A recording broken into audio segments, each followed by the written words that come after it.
Okay, let's get going. If everybody can find your seats. All those people from New York talking in the hallway there, please go outside. Welcome to the Tautog Management Board. We're getting a little early here. My name is Jim Gilmore. I'm the Administrative Commissioner for New York, and I'll be chairing the meeting today. We're going to be going over a bunch of things today, so get some coffee if you want to go through. If you've seen that stock assessment, the TC put all the code in there, so you could really wake you right up. I was actually looking at this, and this is a very similar meeting to Menhaden a couple of days ago, with the exception of Menhaden had the advantage of that they have an increased stock and they're not overfished, and overfishing isn't occurring, and unfortunately with Tautog we know that's not the case. So I can go home now? That's right. Okay, first item on the agenda is approval of the agenda. Everybody got a copy in their briefing information. Any changes to the agenda? Seeing none, we'll take those adopted as written. Second agenda item is approval of the proceedings from May 2013. Are there any changes to the proceedings from the 2013 meeting? Seeing none, we'll adopt those as approved. Before each meeting, we have public comment on issues not on the agenda. Is there anyone in the public that would like to make a comment on the Tautog Management Board? Seeing none, we'll move on to our next agenda item, which is the benchmark stock assessment. And we're going to start that off. There will be a presentation of the stock assessment by Jeff Brust. Jeff? Thank you, Mr. Chairman. As Jim mentioned, we'll be going over the stock assessment. I hope you didn't read all 900 pages, because it's only about the first 150 or so that I think will interest any of you. First, I want to start off by recognizing the folks who helped put this together.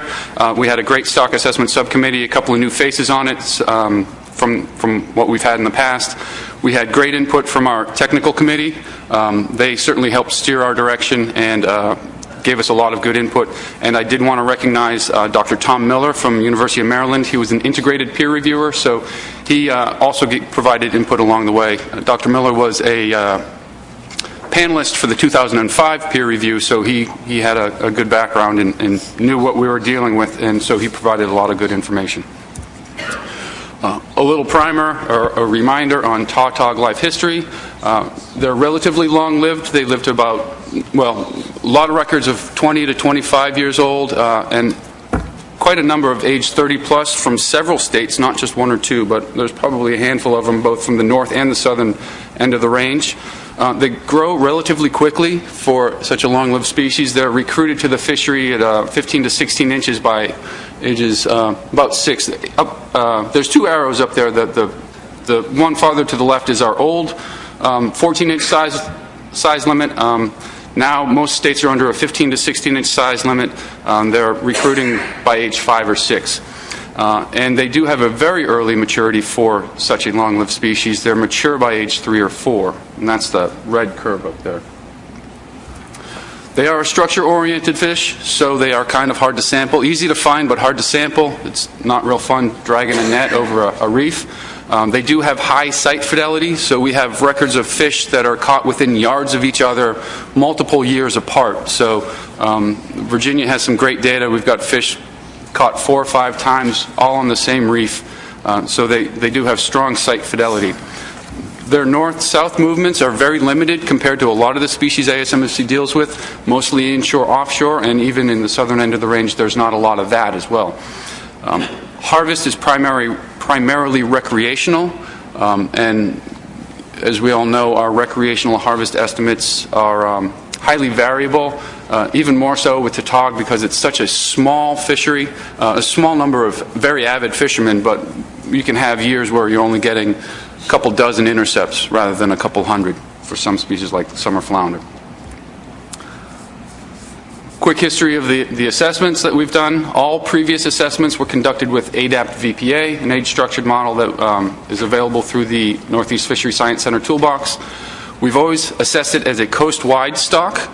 We did try and separate into regional catch, but then we always combine them into a single coast-wide stock assessment. though there is information that sort of, the life history and the fishery characteristics suggest that regional models would be better. We presented this idea to the 2005-2006 peer review, and they supported that, though at the time the models that we had were not sufficient enough to move forward with that. They did encourage us to keep investigating that. So yeah, we were not able to conduct multiple regional analyses in the past. There were data gaps. The models that we had were relatively inflexible. So we were kind of stymied. We were stuck with the coast-wide model. Until now, we've had some new advancements and some, like I said, some fresh blood on the committee. We came up with some new ideas. We looked at 3 new modeling frameworks. One of them was data rich and 2 of them were data poor. This gave us a lot more flexibility to deal with the data and the warts that we had on the data that we did have. And also running multiple models allows us to corroborate the results. Hopefully they give us similar answers, and that gives us more certainty that what we're seeing is actually an indication of what's really happening.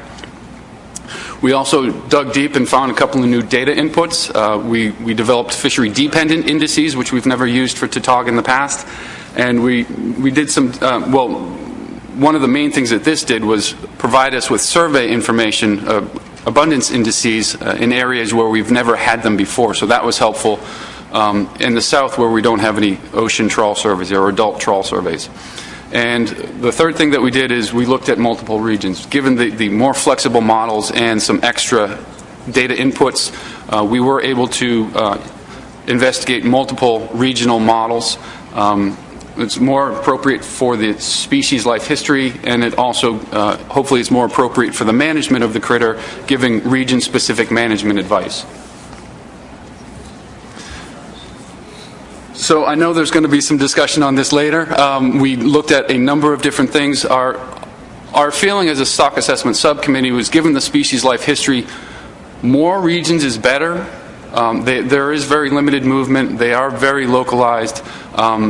We were up against a couple of issues, mainly data availability, as well as some political considerations, state boundaries and things like that. Probably, given all the analyses that we did, probably the best thing that we thought we could do was to split New York at the tip of Long Island.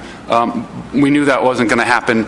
So given the analyses that we did have, what we came up with as our preferred regionalization, we came up with 3 regions. The southern New England includes Massachusetts, Rhode Island, and Connecticut. There's a New York, New Jersey region, and then the southern region is Delaware, Maryland, and Virginia, and also North Carolina. I believe North Carolina is de minimis. They don't have a ton of data. We dropped their name from the regional name, but they are included in the assessment. And this regional structure, this is our preferred regional structure, and this was approved by the peer review. But as I said, I know there's some questions. We can go over this a bit later. So, like any of our other stock assessments, our data inputs, we had recreational harvest from the MRF survey, MRFs and MREP. We had recreational discards. We assumed a 1.5% discard mortality rate. And we had commercial harvest. Commercial discards, we were able to piece together something, but we didn't think it was strong enough to use in the preferred model. It was only included as a sensitivity run.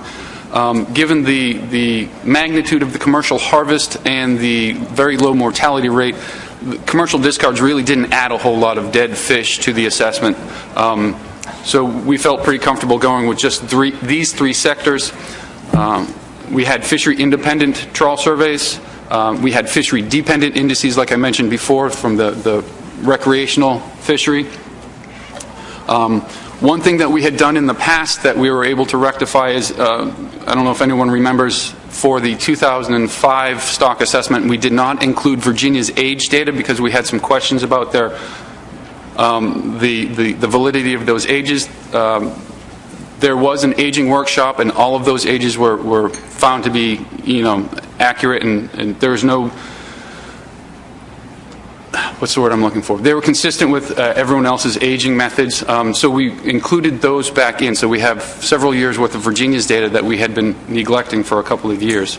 And then, as I said, because we did the regional models, all of these data sets were subset to the appropriate region. Here are a couple of figures of the data that we're using. The top slide is the removals by region. I don't know how well you can see that in the back. This is a big room. The blue line is the southern New England. The red line is New York, New Jersey. And the green line is the Delmarva removals. And then on the bottom, on the left-hand side, are the adult trawl survey indices, as well as the fishery dependent index. And on the right, we had 2 young of year indices. I think both of those were seine surveys. For the modeling, we actually looked at 4 population models. One of them was a continuity run using the ADAPT model. The other 3 I mentioned before. One was the Age Structure Assessment Program, ASAP, from the NIMS Toolbox. This is the preferred model. It's data rich. It's able to incorporate all of the age information that we have, as well as the uncertainty in our age data and our survey data and our harvest information. On top of that, we also did 2 data poor methods. One is the DBSRA, and one is something that Jay developed for JMAC, the Bayesian State Space Surplus Production Model. Both of these are data poor, and they don't incorporate age information. They're less data intense, but they give pretty good information. As I said before, multiple models allow us to corroborate the results from these models. And one of the main reasons we use the data poor methods is in case the data rich method didn't work, we did want to try and push these regions forward, or whatever regions we came up with. We thought regionalization was important, so we wanted to use these data poor models in case the data rich model fell apart at these smaller regional levels. I don't know how well these are showing up back there. These are some of the results from the continuity run. The continuity run was only run at the coast-wide level. We'd never done it we tried it at the regional level in the past, and it fell apart. So I'm only showing results for the coast-wide continuity run with the coast-wide ASAP model. The blue line here is the VPA. Whoop, could you go back up? I didn't go back. It's fine on screen. Oh, did I do that? I guess I did that. Sorry about that, folks. My screen changed. Katie's didn't. So the blue line here is the VPA. The orange line is the ASAP model. You can see the scales are slightly off, but the trend is relatively consistent, and that's really what we're looking for. On the top left, it's abundance. On the bottom left, it's biomass, spawning stock biomass. On the right-hand side at the top, it's annual fishing mortality. And because our harvest estimates are so variable between years, in the past we've always used a 3-year average. Because our harvest estimates are variable, our fishing mortality estimates are also variable. So we've always used a 3-year average smoother. So the top right is annual, and the bottom right is the 3-year average fishing mortality rate at the coast-wide level for the two, the VPA continuity run and the ASAP coast-wide model. And again, the main point here is that they're following a similar trend. They're not, diverging wildly. So this gives us some indication that the ASAP model is not driving, flying off into space somewhere, and that it's not a reliable model. So now moving into the regional models. These are the 3 models that we tried at the regional level. So the blue line here is ASAP. The orange line is the Bayesian State Space Model, and the gray line, which I'm not sure how well it's shown up, as the DBSRA. And again, this is for the southern New England region.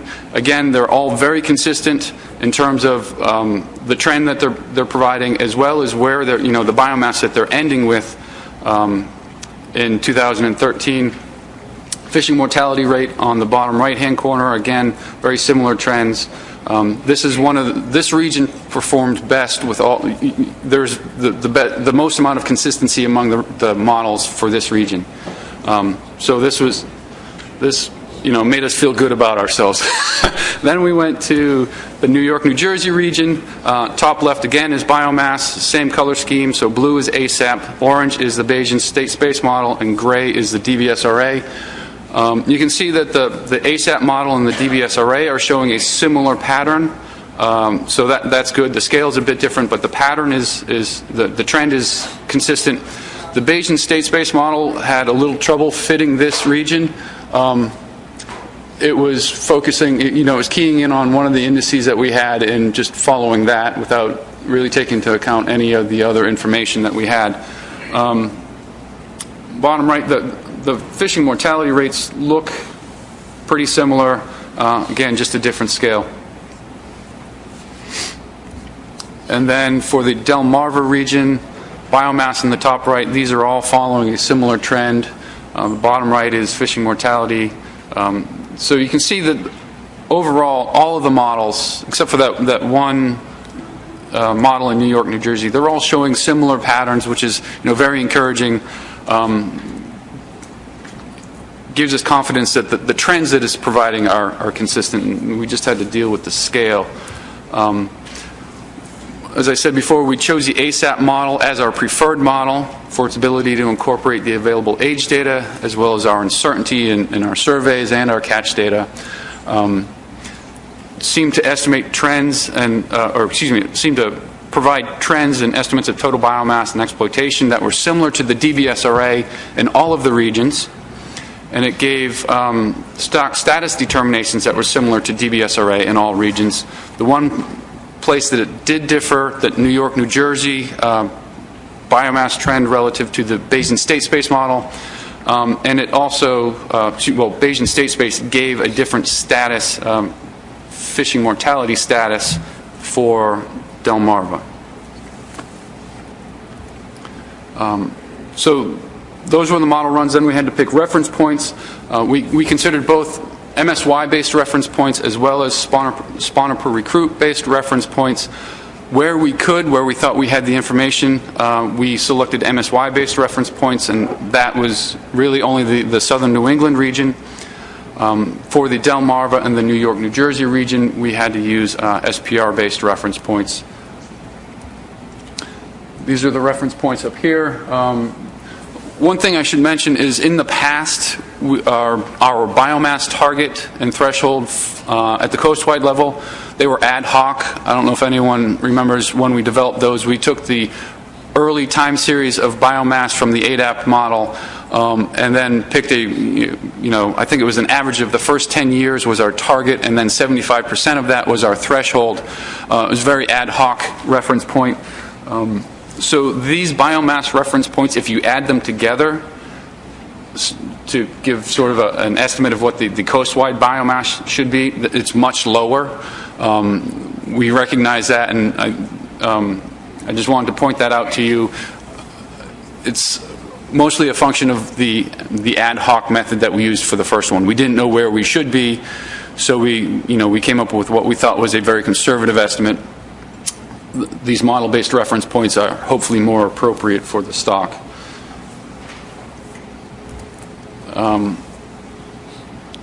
So these slides are just going to show our stock status relative to the reference points that we came up with. The biomass threshold for the southern New England, we're at 63% of our biomass threshold. That's the bottom left-hand corner. You see we're under the threshold, so we are overfished. And the lower right-hand corner shows that we are overfishing. Our fishing mortality is about 2.5 times the fishing mortality threshold. So in the southern New England region, we are overfished, and overfishing is occurring.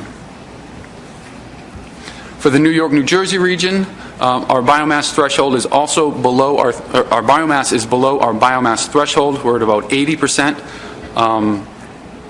But our fishing mortality is below our fishing mortality threshold. So we are overfished, but overfishing is not occurring in New York, New Jersey. Though you can see that in the bottom right-hand corner, the confidence intervals do cross that line, and I do have some scatter plots if people care to see them. But the point estimate is overfishing is not occurring in the New York, New Jersey region. For the Delmarva region, same picture. Biomass is below the biomass threshold, and fishing mortality is below the fishing mortality threshold. So we are overfished, but overfishing is not occurring. Here's just a comparison of the stock status determinations from the 3 models by region. You can see for the southern New England region, all 3 models gave us the same determination, overfished and overfishing. For New York, New Jersey, and Delmarva, the ASAP model and the DBSRA gave us the same status, overfished and overfishing not occurring. But the Bayesian state space model said not overfished for either of those regions, and overfishing is not occurring. But again, we had good concurrence between ASAP and the DBSRA.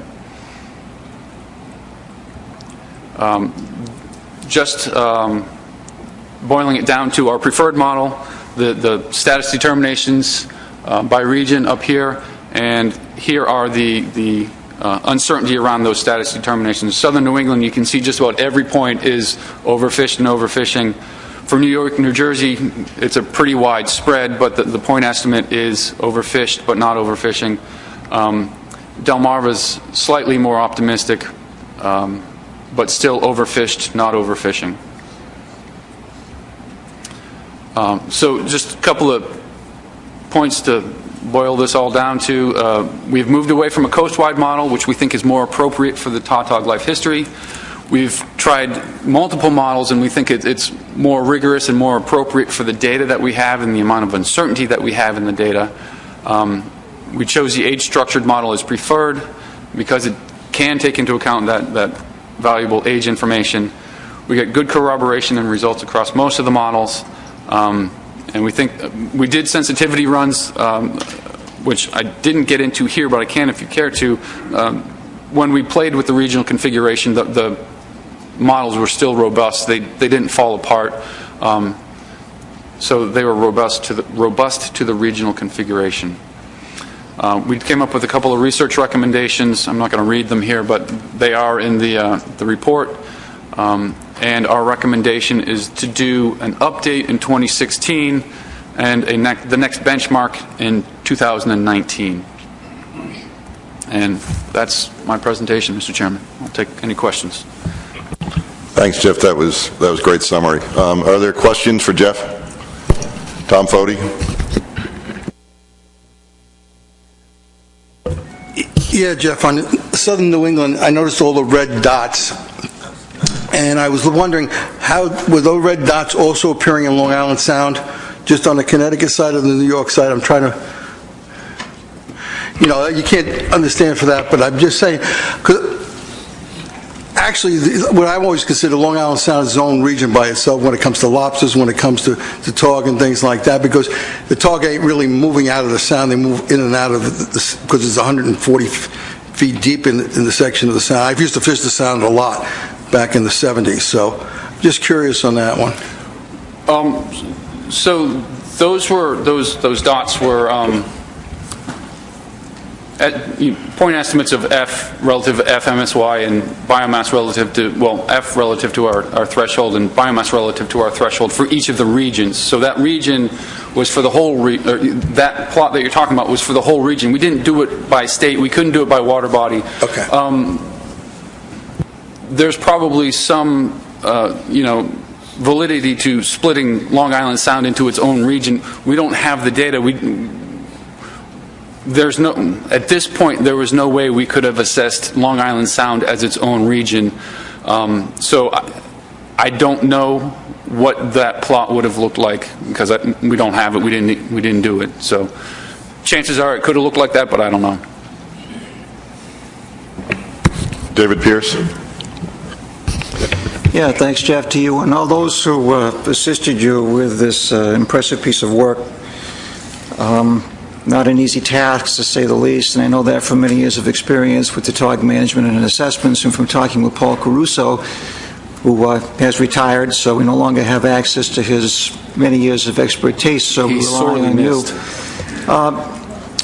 I'm still confused as to why your group, why the Stock Assessment Subcommittee decided to put Connecticut in with Massachusetts and Rhode Island. For many, many years, Connecticut, for many, many years, it was New York, it was Massachusetts and Rhode Island, those two states. largely because of the point that you've already made. Tautog don't move very far.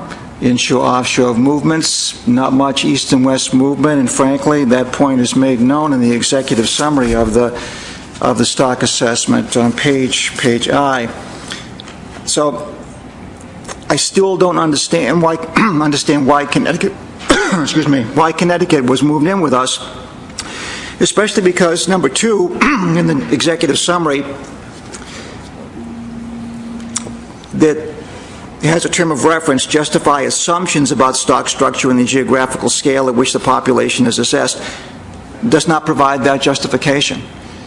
So help me understand, and the board understand, why this very important change was made. Excuse me. So, thank you, David. I didn't go into the details here. A lot of it is in the report. We looked at least 3 different analyses to help us identify the regions. We looked at growth rates, we looked at mortality rates, we looked at the distribution of the fishery. I think, as I said during the presentation, our feeling when we went into this was more regions was better. So coastwide we didn't think was appropriate. In the past we've always done a north-south split, but even that we thought we could get a finer detail. So we were doing these analyses to help us identify where those regions should occur. And the evidence that we got from these analyses was pointing towards this Mass, Rhode Island, Connecticut was one region. That's not to say we just accepted it and it was done. We looked at it once. We had probably 4 conference calls about regionalization, to the point where the day before the report was due, we had TC members saying, well, what if we changed the structure to this? And we just couldn't do it. So we went with what the analyses told us. That was our preferred model, and it went through the peer review. Quite honestly, they didn't like 2 of the analyses that we did. I guess to step back, that regionalization is based on one analysis. But that's what we thought. That's what the data was telling us, and that's what we thought as experts in this region right now. So that's what we went with. That was our expert opinion. Okay, I appreciate the expert opinion, but I'm not sold. Not at all. There are several. Long Island Sound, and Long Island Sound is Connecticut and New York. And I am not convinced, from what I've read so far, from what I've seen, that there's this back and forth exchange, so that we're working off the same stock, the 3 states working off the same stock. And there are, I think, some real significant implications for including Connecticut with Rhode Island and Massachusetts, in part because when you look at the recreational take of Tautog in Connecticut, it can be rather significant. So if that's included in with New York, with Rhode Island and Massachusetts, speculate that can have a real influence on the outcome regarding stock status off of Rhode Island and Massachusetts. Rhode Island and Massachusetts have been quite aggressive with our steps to curtail effort within the Tautog fishery. So now slipping Connecticut into our region gives me pause and concern that our fisheries may, and what we need to do to our fisheries in our region will be influenced by what is or is not happening in Connecticut. So again, I'm not convinced. And my last question is, you said that the conclusion was in the New York, New Jersey region, that doesn't include Connecticut now, overfishing is not occurring. If Connecticut had been included in that region, would overfishing have been occurring? Yes. Was that analysis done? Yes, we did that analysis, and if I may, I just want to step back to your first point. We did look at a Mass, Rhode Island, and we looked at including Connecticut, New York, New Jersey as a single region.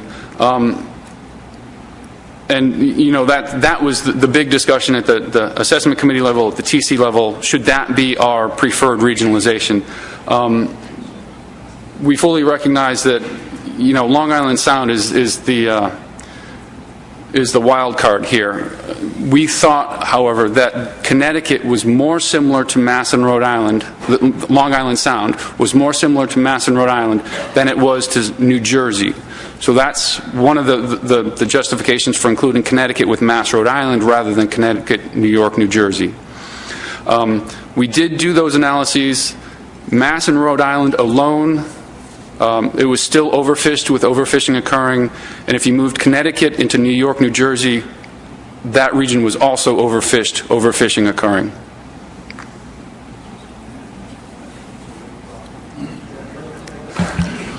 Rob O'Reilly. Just a couple of questions, and thank you, Jeff. Good to see you. I guess a question is, the update would be scheduled for 2016? That was our recommendation, yes. I guess it's scheduled whenever you tell us to do it, right? Will that include 2015 data, would you think? I guess it depends when in 2016 it's done. Okay. If it's early on, then no, it won't. But later in the year, we should have, commercial landings by then. So, just a little follow-up, Mr. Chairman. So, what we've noticed is that, I'm going to speak about the Delmarva area, that the fishing mortality rate has been in decline, especially on a 3-year average basis. And what I'm wondering is, I was looking at our regulation just a moment ago, and I think it was 2012 that we raised the recreational size limit by 2 inches, the commercial size limit by 1 inch, so 16 and 15 respectively. And at the same time, the commercial fisheries reduced to about just a little over 4 months. And it would seem, I'll ask you though, do you think the changes that were made recently as 2012, because I see an effective date of January 2013 in our regulation, has there been time for those fairly substantial changes to really be tracked through the assessment that's been done now? Well, I guess it's hard to say. One concern I have, I think we've talked about this too much at the assessment committee level. One thing that I'm a little wary about as an individual is the size increases that most states, New Jersey took one, I believe New York took one, Maryland, Delaware, Virginia, we all went up in size. That's going to protect those fish for a couple of years until they grow into the new size limit. And once they reach that size, they're going to be harvestable fish again. So I don't know what's going to happen with the fishing mortality rate. I believe something similar, though, happened back in 2000 or 2002. A lot of states implemented a size limit. Fishing mortality went down for just 1 or 2 years, and then it went right back up. Hopefully it's a little bit better this time around. One benefit we have is that now that I believe they're all above spawning size by the time they enter the fishery, so they'll at least have a chance to spawn at least once or twice more before they're harvested. It's going to take a couple of years, though, before we see that data and whether these size cuts, the fishing mortality cuts, one, if they stick or if those fish grow back in and the fishing mortality goes back up, and then two, assuming that they do stick, how is it going to affect the stock? It's long-lived, low productivity. Don't know how long it's going to take for these guys to come back up. So I guess I'm sorry. I don't know if I answered your question directly or not. If I didn't, I apologize. But Go ahead, Rob. You did.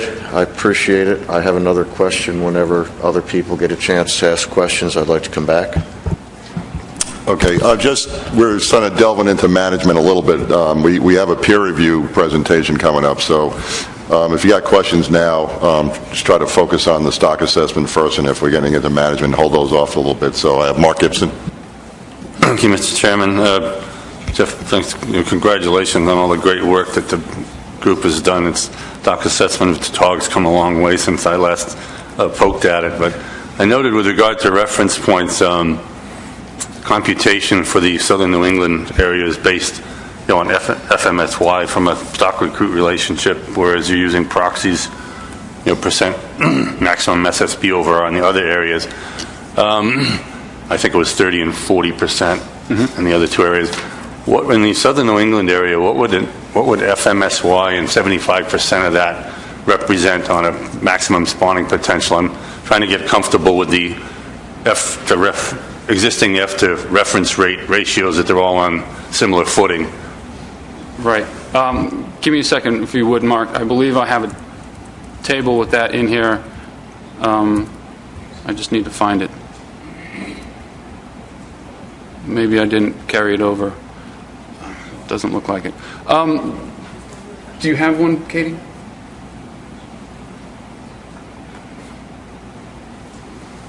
Sorry, Mark. I thought I put that slide in here. Is that it? Oh, I did have it. So if we went with F30 and 40% with for southern New England, they would have resulted in much higher fishing mortality rates than the other regions. The reason that we were able to use, or that we chose to use the FMSY for southern New England, is because we had a stock recruitment curve that we thought was credible. For the other two regions, we did not. The Delmarva one was flat. There was no information in it whatsoever. The New York, New Jersey stock recruit actually looked credible, but it was very sensitive to how we dealt with the early years, where we didn't have age data for that region. So it was very sensitive to how we filled those holes. So we didn't think it was quite as credible as the southern New England one. But I think your question was just what would these look like if we used FMSY and SSB MSY for southern New England? Well, I guess in a way I wanted to know what the percent SSB over R would be for FMSY and 75% of that. But I think this slide answers my question, that the southern New England area is being held to a much higher standard in terms of its fishing mortality reference points are very low relative to the other two areas. So the likelihood of given that it's generating similar fishing mortality rates in the regions, likelihood of southern New England being overfished considerably is much greater with that reference point. So I'm curious as to why there's so much of a difference in the reference points between an MSY calculation and an SSB over R computation, but it's probably beyond this discussion right now.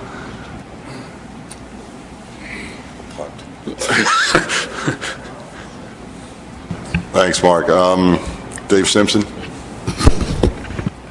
Okay, thanks. Similar concerns that you're hearing around the table. Mine are focused on Long Island Sound, and the assessments, taking Connecticut data and putting it with Rhode Island and Massachusetts, and separating the Sound with New York going to New Jersey. A couple of points. One, we're calling it the Connecticut Trawl Survey here, but it covers all of Long Island Sound. We sample New York waters, so it's representing, hopefully, all of Long Island Sound and the abundance of resources there of Tautog. And you have, in the New York, New Jersey survey, you've got the Western Long Island Sound Seine survey, so data from Long Island Sound in that case goes south, and then you have the Peconic Trawl survey, which is 100 miles from New Jersey, representing that southern area. And when I look at New York's harvest, if you look through MRIP, you can get estimates of harvest from the ocean greater than 3 miles, the ocean less than 3 miles, and then inland waters. And if you take the vast majority of inland waters for New York to mean Long Island Sound, then 65% of New York's harvest is from Long Island Sound. Now, there are some of the South Shore bays, there are fisheries there, but my point is, you've got, and our fisheries overlap tremendously. I personally probably spend half of my time tautog fishing in New York and half in Connecticut, and certainly we see New York boats fishing in Connecticut, returning.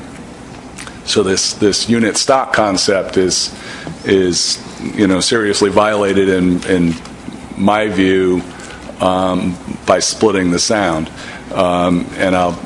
And I understand Mass and Rhode Island's concern about adding Connecticut, because looking at the sensitivity runs, it appears that Connecticut or the Long Island Sound Trawl Survey has the most influence on the stock assessment of the tuning indices, I guess I'll say. So I can see where they'd be concerned. My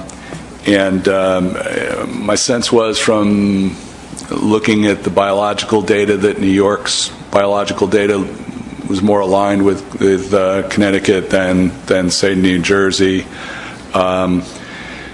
So there's all kinds of concerns about, from a technical sense, that splitting the Sound violates that unit stock for even this very localized species. And you look ahead to the management implications, and I guess you're using 3-year averages to characterize these regions. In my review, just in preparation, I was looking at the terminal year estimates, and so for southern New England, the terminal year exploitation rate is 0.21 rounding, and in terms of biomass, current biomass is like 31% of BMSY. So that's the characterization of Connecticut's part of Long Island Sound. You go to New York, New Jersey, the current exploitation rate is 0.036, and they're at a little better than 1.5 times their BMSY. So you can picture this great divergence of management measures where we're having to cut back, and New York can expand on the same body of fish. And the divergence in rules and everything. So I really have a concern about these stock areas and how useful they'll be for our managing Long Island Sound, which amounts to 30% of the total coastwide harvest comes from Long Island Sound. So I've got some real concerns here. I don't think there's a quite want to respond to that. I can a little, I think. Was there a question in there, Dave? Well, one thing I want to respond to is, yes, Connecticut, the southern New England region is overfished, and so you're going to cut back. I would strongly recommend against New York, New Jersey, expand. They're overfished. Overfishing is not occurring, but it's 0.97 of the threshold. We're over the target, under the threshold, but only by a hair, and the stock is still overfished. I don't see them expanding. That's my own personal take. And again, just to touch again on the regional issue, I won't pretend to think that we did every analysis imaginable. We did 3 or 4. We had representation from both sides of Long Island Sound on the committee. I guess on the TC, not on the Stock Assessment Committee. And if I remember correctly, they couldn't agree on how to split the region either. But this was not a decision that the assessment committee or the technical committee took lightly. We spent hours and hours and hours and days talking about how to split this. The analyses that we did do, this is what we came up with. Chances are it could be improved again in the future. This was our first stab at doing it. And we would welcome any suggestions. I mean, you guys have already given us a lot of fodder on what to look for next time. A lot of it comes down to data availability also. Can we split the catch in New York, say, Long Island Sound versus outside the Sound? Things like that. And if we did, there's a lot of things to consider. This is what we came up with. I understand there's disagreement. There's disagreement at the committee, but this was the preferred. So that's all. Thank you. Sorry. Thanks, Jeff. I think at this point it might be good. We have a peer review panel that reviewed the stock assessment. So we have the chair of that. Maybe we'll go into that presentation and then we can continue the discussion. So the panel was chaired by Dr. Cynthia Jones from Old Dominion, and she's going to do a presentation right now on the peer review panel. Dr. Jones. Good morning, actually. It was going to be good afternoon. This was the same peer review panel that looked at the black drum. The documentation is up on your website. The peer review report is up on your website.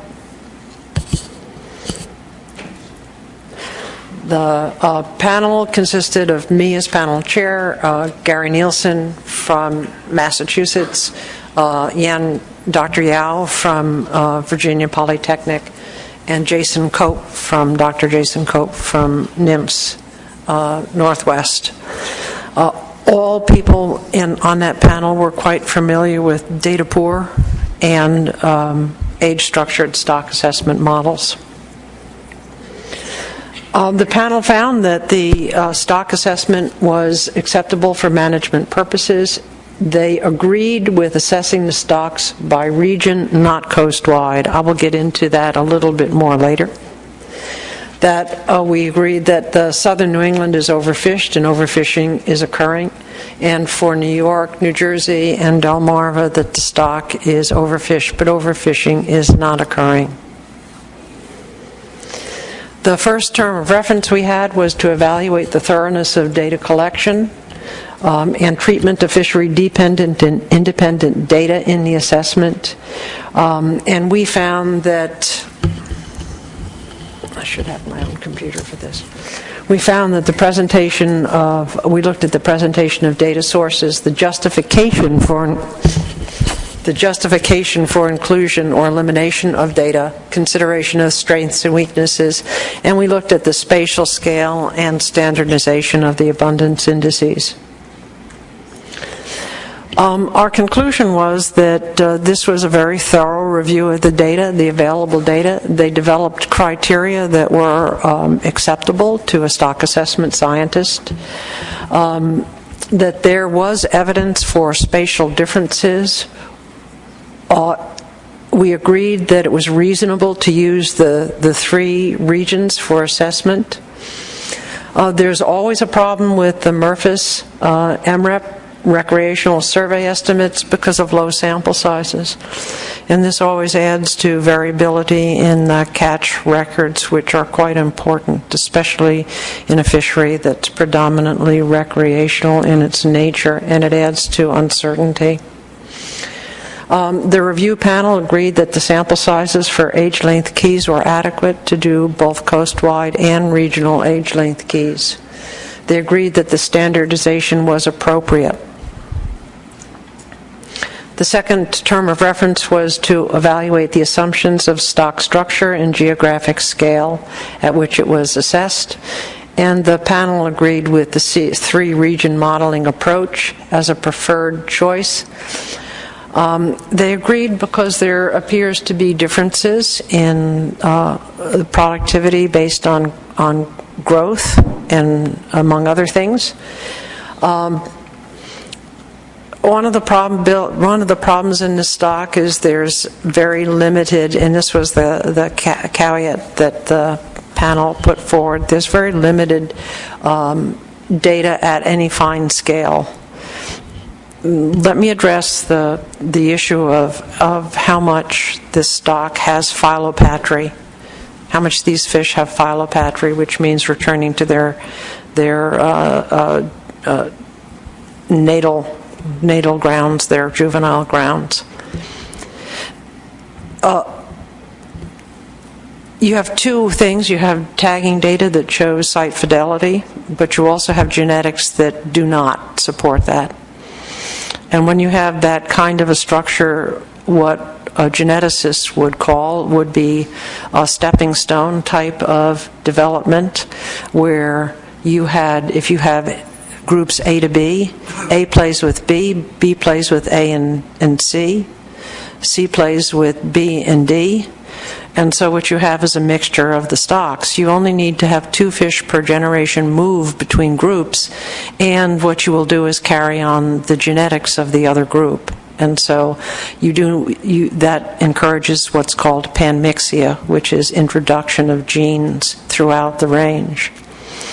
That also means that when that happens, when you have a stepping stone type of mixture, in the genetics, what happens is that you destroy local adaptation.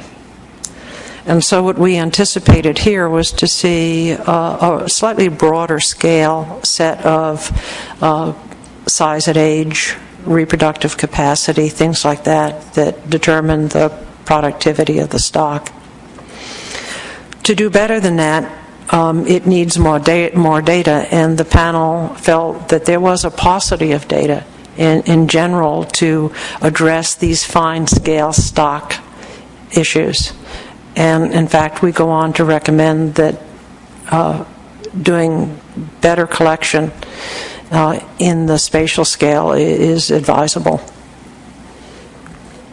Excuse me for going off on that, but that seemed to be the discussion we've had, and I wanted to bring you the panel's thinking. Also, I guess, before we get on to term of reference 3, is to say that this is an issue for a variety of stocks that we have on the East Coast. Black sea bass certainly is another example of a fishery where increased fine-scale spatial data collection would be very helpful. Term of reference 3, we evaluated the methods and models used to estimate population parameters. We evaluated the choice and justification. We looked at the multiple models that were considered, and we evaluated model parameterization.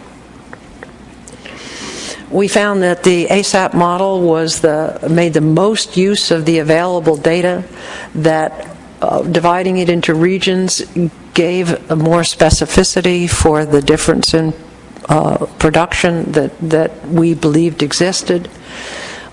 Certainly the use of age structure. Anytime you can use age structure in a model certainly improves the ability of that model to predict and to evaluate stock status. We found that the models, certainly the extended DBSRA estimates, were similar, but they also had greater uncertainty. They don't use as much of the things like the age data, and they also make stronger assumptions about the behavior of the stock, which we didn't think were justified, especially when you had ASAP available. And so we endorsed the use of ASAP. We evaluated the methods used to characterize uncertainty in the models and ensured that the implications of uncertainty were clearly stated. The largest source of uncertainty, again, are the quality of the recreational catch data and the lack of catch data going back to the 1980s, the low biological sampling for this species, and we agreed with the methods of characterizing uncertainty, and we applauded the stock assessment group for the high quality of work that they had provided. Across the boards, their work with the models and their work with characterizing uncertainty were state-of-the-art and excellent at any level. We evaluated the best estimates of stock biomass, abundance, exploitation from the assessments for use in management, and if possible, we specified alternative measures. We agreed that the ASAP model provided the best estimates. The southern New England and the New York, New Jersey certainly are showing a decline in abundance and biomass with a slight increase in the past 2 years. DMV, the Delmarva, has a declining trend but less severe. We found that the assessment was a significant advance over previous assessments, both in the attempt to give some regionality to the model, but also in the move to ASAP, and also agreed that the regionality will be improved with more data. We evaluated the choice of biological reference points and the methods used to estimate them. We agreed that the new reference point should be used, and the panel agreed with the stock determinations. Again, we came to the same conclusions that southern New England was overfished and overfishing was occurring, and for New York, New Jersey, and Delmarva that the stock is overfished, but overfishing is not occurring. I don't know if we have to go into all of these. We reviewed the research data collection. One of the emphasis we had was that there really need to be more biological metrics to match spatial scales, because that will give you the best regional models and regional model development. We thought that the development of an alternate flexible selectivity curve would certainly be an advantage in this model, and we recommend doing that. We also recommend collecting otoliths and not just a percula to do aging. Tom Miller had made this. I have to be careful of this because I've done otolith chemistry and been known for it. Tom Miller actually put forward the idea of when you have a fish like this that may have fine scale phylopatry and movements, that an alternative to a massive tagging program to do that would be to use otolith chemistry. And that might give you a better idea of how much mixing you have going on and where the fish are going. Again, it's not the only way to handle that. Tagging certainly is an excellent method. The eighth term of reference was to recommend the timing of the next benchmark, and we recommended that occur in 5 years and that the update be done annually. Excuse me, let me go back on that the next benchmark be done in 3 years. I'm in black drum mode at the moment. I have to switch off that. Overall, we found that the data used were appropriate. There are limitations to the catch history, but it did provide good data for an age-structured model. That ASAP was certainly the best use of those available data. Those data are very costly to get, very costly to provide to management, and so they should be used when they're of appropriate character. We did endorse the use of regional models because there is evidence that there is a regional. This is not necessarily a coast-wide stock. It has some spatial fidelity at a range we don't fully have data for. We thought that the biological reference points were appropriate. The concern of the panel was that there are differences between the accumulated biological reference points and the coastwide, and because of that precaution should be done in managing the stock. That southern New England is overfished. Overfishing is occurring. And for the other two regions, they're overfished, but overfishing is not occurring. Thank you. Thanks, Cynthia. That was very good. Question for Dr. Jones? David Pierce?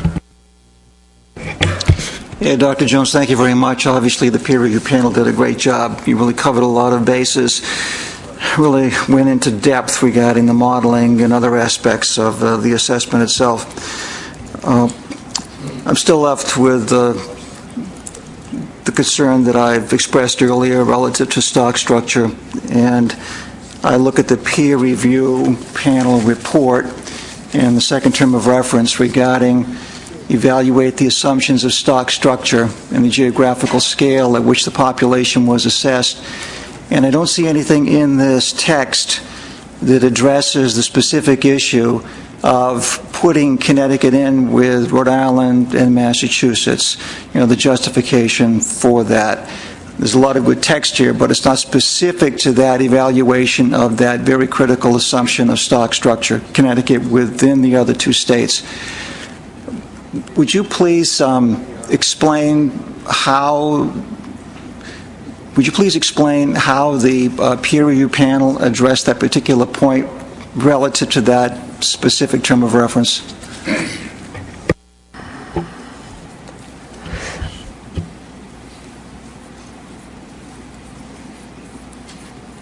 To a certain extent. How do you like that as a beginning? To a certain extent.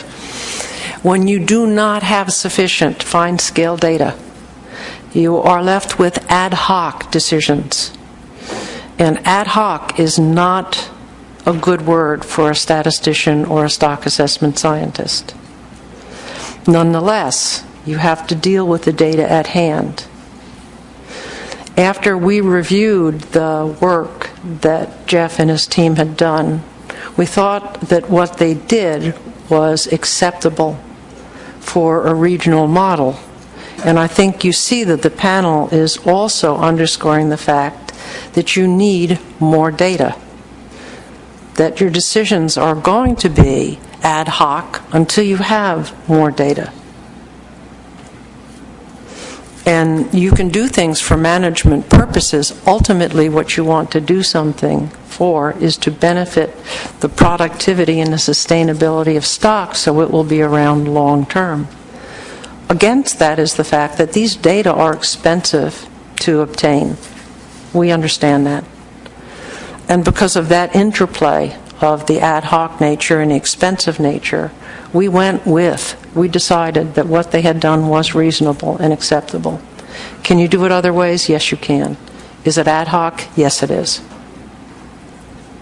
Does that answer your question? It does. It's an ad hoc assumption. It's an ad hoc assumption. You don't have the data to support it. Yeah. This is, Yeah, as I said before, you have problems with black sea bass and other species that have the same paucity of data. David Simpson raised some very important points a little earlier on. He gave his perspective, a Connecticut perspective, which I thought was very good. It's just unfortunate that that perspective is not reflected by what the assessment group did, and of course your peer review panel wasn't in a position to deal with that particular perspective because it wasn't before you. But yeah, we don't run our own assessments. In a peer review panel, you have a limited time to ask the team to do a slightly different analysis, but a stock assessment takes so long that they cannot be working day and night for weeks while you're waiting for things to come back. Overall, we thought that this work that was done by both your Black Drum and your Tautog panel was exceptionally well done. And there was a team of people there who had been doing stock assessments their entire lives, and they were quite impressed. There were things that were done in terms of the extended DBSRA that no one else had done before and were a significant improvement to that model. And we saw that quality of work throughout the stock assessment. We were quite impressed. I agree. It is a great piece of work. I'm also impressed, except with the determination that Connecticut should be in with Massachusetts and Rhode Island. Any logical outcome. If you want to do things on regional scales and finer scales, you just need to have more data and regional data. I certainly think this is an improvement over the coastwide. The coastwide really doesn't reflect that stepping stone difference in potential production of this species. Rob O'Reilly. Thank you, Mr. Chairman. Thank you, Dr. Jones. And My question relates to, the idea of regional is something that has always seemed obvious for many years, but was never able to be put forward until now. The idea of moving to the ASAP model, which I think is used for summer flounder and bluefish as well, and other species, seems to have, this may be a question that relates to the Delmarva region specifically, seems to have allowed the regional approach in Delmarva to not be held hostage by the fact that there's no fishery independent indices. So when we look at what went in there into the model, Delaware and Virginia didn't have anything. Delaware's trawl didn't pick up anything. Maryland had some collections, some sublegals as well, but it was about 65 fish or so, I think is what I read. So I think that's a move forward to having the preferred model ASAP, and I know that there's a sort of a complicated REC CPUE index that's been used for Delmarva, and I just wonder in the future, if we continue along these lines, is that going to be something that will be pretty stable to have that type of a fishery independent surrogate, I'll call it, for Delmarva?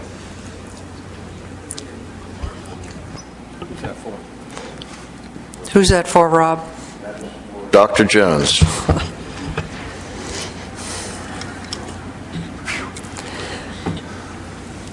That's a complicated answer I'm going to give you. So, I'm sorry. Okay. It is my fond hope that moving to MREP will improve the quality of recreational data, and that it will improve the fishery-dependent input to the assessment. That said,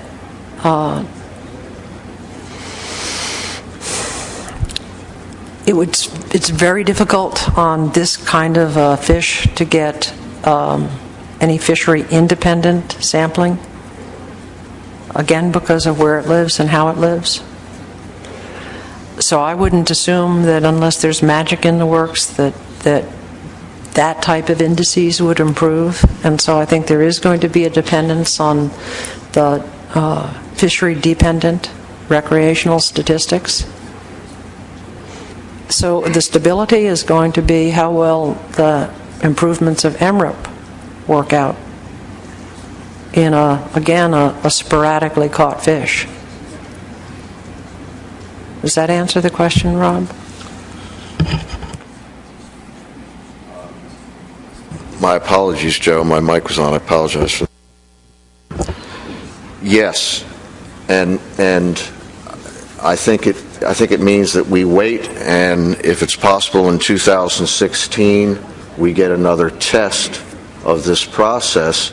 But it's clear to me that there may not be a fishery independent, a true fishery independent index for Delmarva, and so it's really important for us to know that with the methodologies that have been used with the CPUE basis, that is something that has some relative merit compared to the regions that do have the fishery independent index.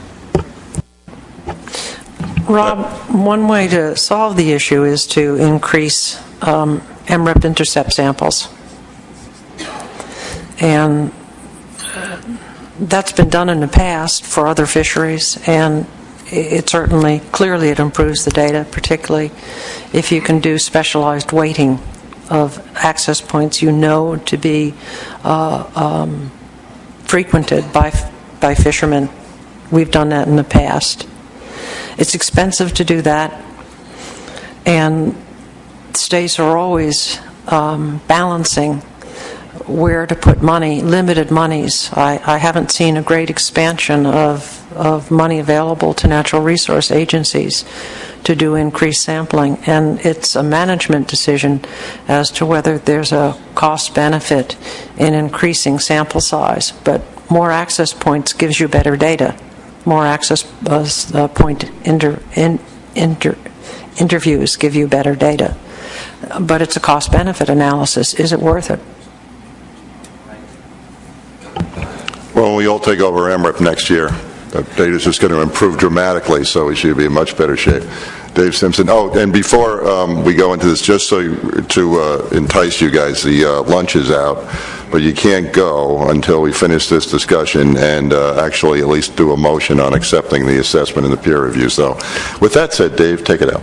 Okay, thanks. I do want to make sure everyone understands how much I appreciate the multiple types of assessments on multiple stock areas at broader scales and finer scales. There's just a tremendous amount of work done on this, and it's just a fantastic effort. I've already talked about the other issues I had. The one thing that I didn't have a chance to follow up on because I read the peer review too late in my preparation is the second to last bullet, the discussion of how SSB and estimates like that compare, when you do a coast-wide assessment versus regional assessments, and how they compare, the sums of the regions to the total. If one of you could elaborate a little bit on that, you're expressing some concerns or suggesting precaution. If you could elaborate on that a little bit, it'd be really helpful. This is in the peer review report. Yeah, go for it, Jeff. If I remember correctly, when you looked at the spawning stock biomass that was necessary to support the fishery, you needed to maintain a larger spawning stock biomass if you did the coastwide. That you could, with the regions, have a smaller spawning stock biomass in each of the regions. If I'm remembering that correctly, Jeff? I know that when we compare the sum of the regions to the old biomass reference point, they don't add up. I don't remember what the coast-wide ASAP reference Yeah, and I point can't was. pull that out either. I'd have to look at it up exactly which of those estimates we were referring to, but it was that you could have a lower spawning stock biomass regionally than in having the full coast-wide assessment. You'd need to hold back more stock and have lower harvests. Okay, thanks. So that's important. The other part that I wonder about is, as we try to figure out how many fish are in the ocean, how the coast-wide assessment of the total population size compares to the sum of the regions and their estimates of spawning stock biomass, for example. Pull it up. Jeff? Give me a second, Dave. I know we did that at least for the... I remember seeing a slide in here, at least for the north-south compared to the coast-wide. It's one of the first slides. Actually, so Katie, slide 46. This doesn't get to the total, but so this is a comparison of like whether we put Connecticut on one side or the other. Slide 46, and you can see that they fall right on top of each other when we get there. And let me keep looking for the one if we did it at the coast-wide level.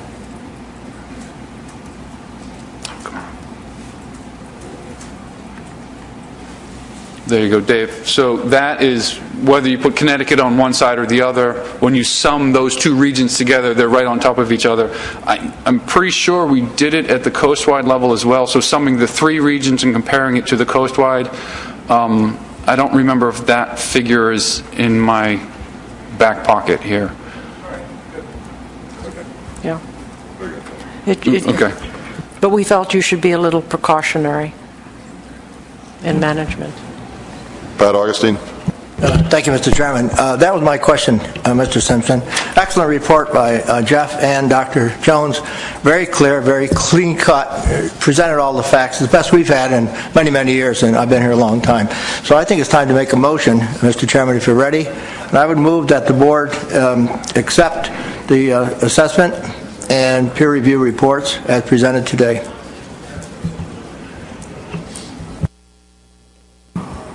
Katie, you going to do the motion lady today? The stock assessment report. Just get up there. We have a Tom Photo, you seconding the motion? Yeah.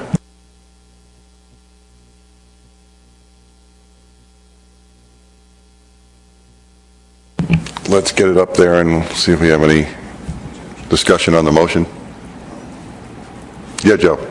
I would like to thank the elderly gentleman for endorsing a mighty fine motion. Very good, Joe.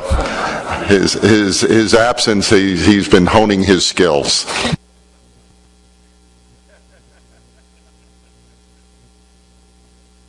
Okay, the motion's up. Are there any? Is there discussion on the motion? Dave Simpson. Yeah, regrettably, I have to oppose the motion. I can't imagine going forward with this assessment with the fundamental problems I have in the unit stock and the split in particular of Connecticut and New York's fisheries. David Simpson, are we going to have some surprise from you? David Pierce, sorry. No surprise. I suspect that in 2015, Massachusetts, working with Rhode Island, will consider and perhaps take further steps to constrain our tautog fishery. I'm not arguing that fishing mortality is too high or that spawning biomass is too low. I just cannot accept this ad hoc conclusion that Massachusetts should be in with Connecticut. Rhode Island, of course, we're together, we're wedded, we sit next to each other, almost sit next to Connecticut, but I think the implications regarding how we move down the road with further management of tautog are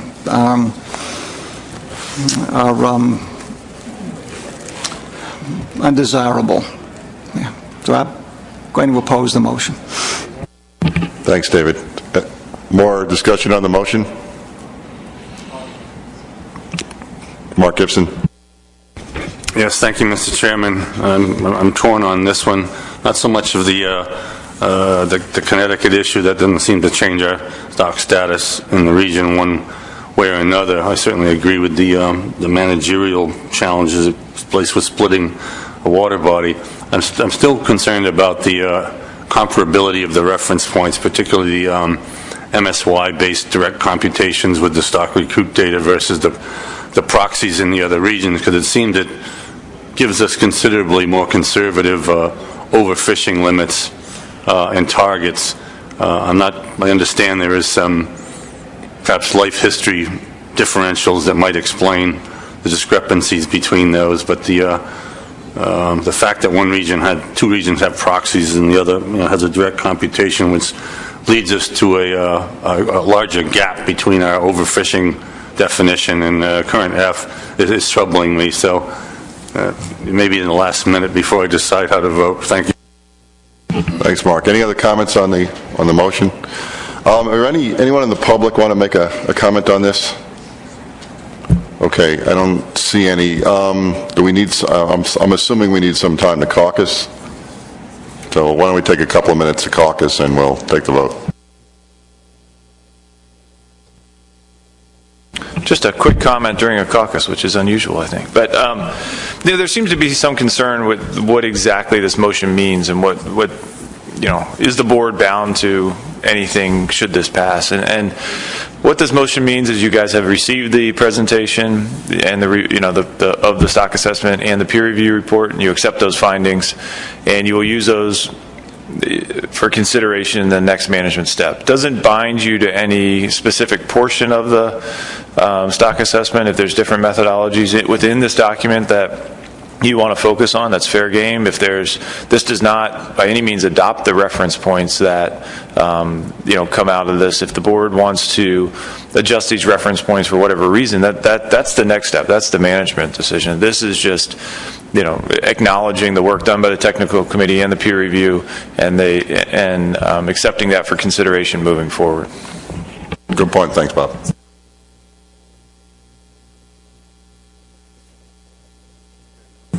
Okay, we ready for the vote? All those? David Pierce. Yeah, lunch can wait. I disagree with Bob Beal's conclusion. Maybe there's a nuance here, but still, when we move to accept it and use it for management use, there's a serious implication that what comes out of this, what has come out of this assessment, will be used. And it's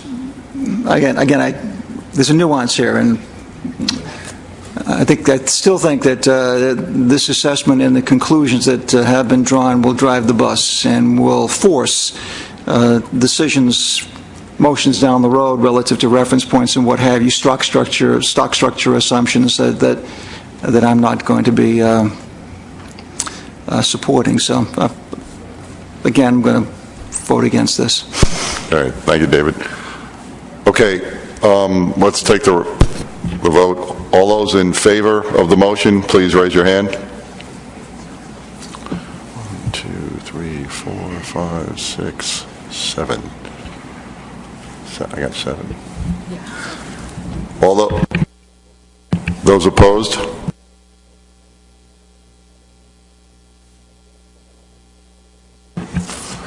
Okay, abstentions?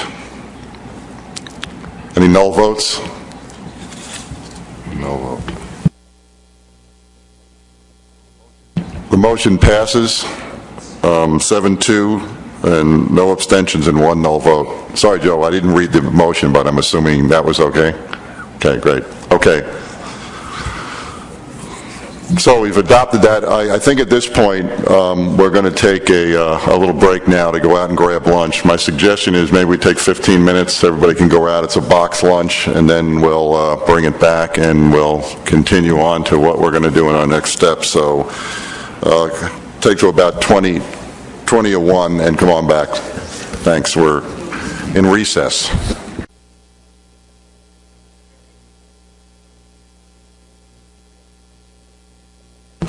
Okay, I hope everybody enjoyed their lunches. Wherever Laura is, that was a great idea. I like those little box lunches. It's like we had a picnic here. It was great. And those brownies of melting my teeth right as we speak. But they were very good. I think what we're going to do before, the board needs to consider some management steps of where we're going to be going from at this point. We obviously need to do something, but there's a lot of disagreement on what's in the stock assessment. So I think, first off, maybe we're going to let Katie take a few minutes just to go through a little bit more so everybody understands what's in the stock assessment, because there's a bunch more than just a black and white assessment. There's some little nuances and extra information. So just to make sure we're clear on that, Katie's going to go through a couple of slides just to enlighten us all. Katie? Thank you, Mr. Chair. I think what we wanted to, what the TC wanted to stress was that we actually, I guess we can start from here. The TC did consider a lot of different regional breakdowns, and in fact, if you look at the document, we basically did assessments for, in addition to the base run that had sort of the preferred regional consideration that the TC came to through consensus, we also did sort of alternative assessments for alternative regional configurations. So we looked at putting Massachusetts and Rhode Island in with each other and putting Connecticut in with New York and New Jersey. And we also looked at sort of the old traditional north-south breakdown of New Jersey South being one region and New York North being a separate region. So these analyses are all in the stock assessment. They were all peer-reviewed by the peer review panel, and the peer review panel, I don't want to put too many words in their mouth, but as Cynthia Jones was saying, that there's definitely data issues. There is not a single smoking gun to say this is the best region and this is a terrible region. So they supported regionalization, and they supported what the TC put forward as the base run, but they did not reject any of the other alternative regions that we put forward in the assessment as well. So these assessments have reference points and stock status available with them as well. So they are, and through the acceptance of the assessment report for management, they are available for management use. So I thought we could maybe take a few minutes to go through some of the alternate run or alternate region configurations. And I don't know if Jeff wants to give this presentation because he does have the slides on this. 6 to 1. I guess.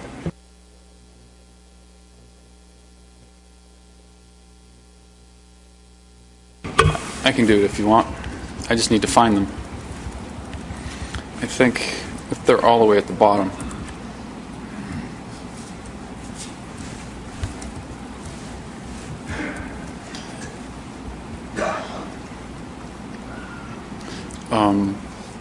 Like 45? 45? Is this just the ASAP runs? Yeah. Okay.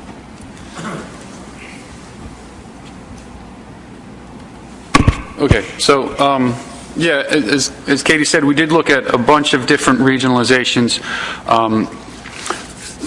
So the first one is, the fallback is we looked at a coast-wide model, just as we've done in the past using the ADAPT model. We did it with the 3 new models that we looked at.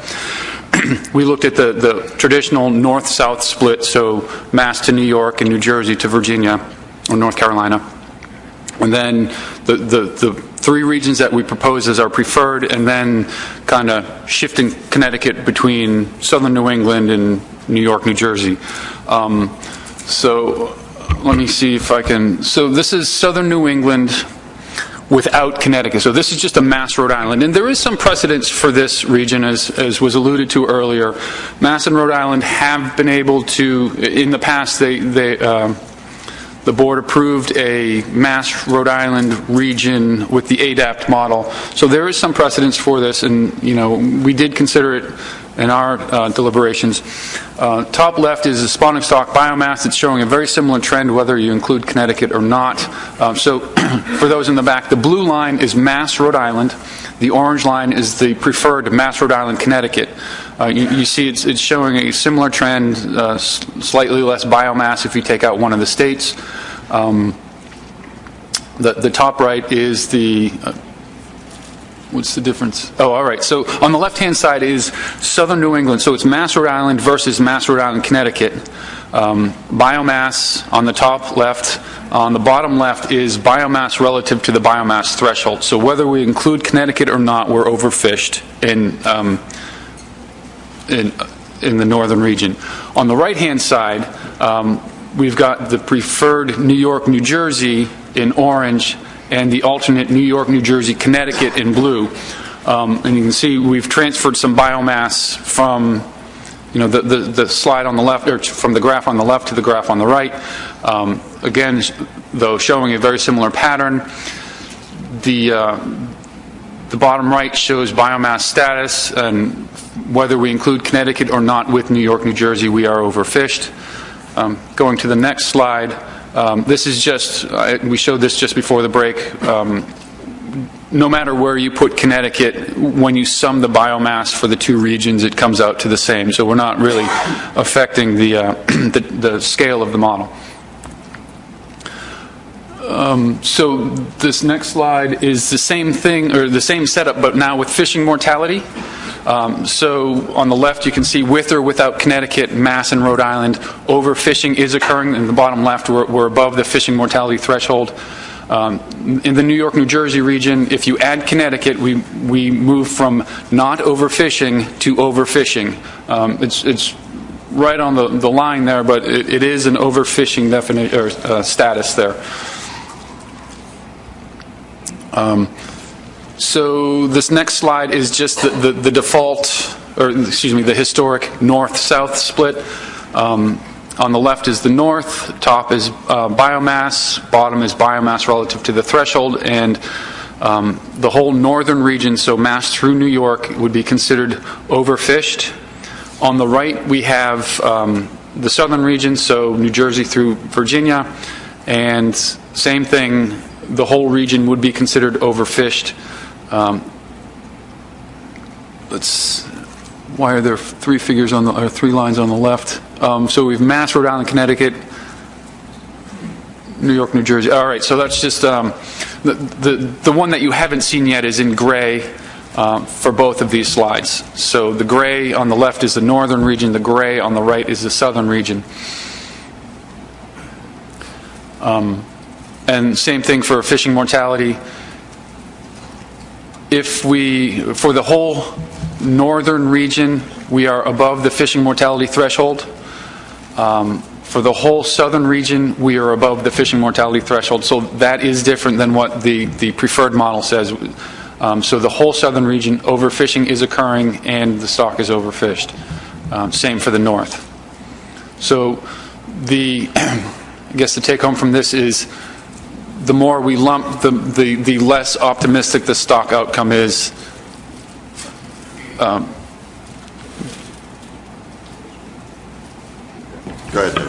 Yeah. When I looked at these graphs in the assessment, I thought they were, revealing. And the one thing that struck me about these was that the New Jersey, New York estimates of F were much more volatile when done just as that small group, and somewhat smoother and perhaps, more stable implies more reliable to me. But so that's one important difference. And you see in the last year, the F estimate for New York, New Jersey goes from way up here to way down there. If you can go to it's a couple slides ahead, the F ones. This is the F1. That has the whole of the region. Katie has... And neither one that has the three. There you go, yeah. So you can see how volatile the orange one is compared to, the other two. And, in the last 2 years, you get an F way up here to an F way down there. And just, to me, an argument for, needing to lump more. Yeah, I guess just to put a little perspective on that, so much of these fishing mortality estimates are driven by the recreational data, and we know that the more we lump states, the more consistent estimates we get, higher sample size and all that. So it's a good point to make, Dave. So that essentially gets us, I think the thing we hopefully can agree with is that we want to maybe move towards regional management, but we have obviously different options for regions, even though what was preferred in the assessment, there's still alternatives to that. So the question is, how we're going to get to the selection of what the appropriate region is. Now, we're going to have to do an addendum, obviously, for this whole thing, but I guess I'm looking to the board right now as to what suggestions people have about how we would get to deciding what region is. So, anybody got any suggestions?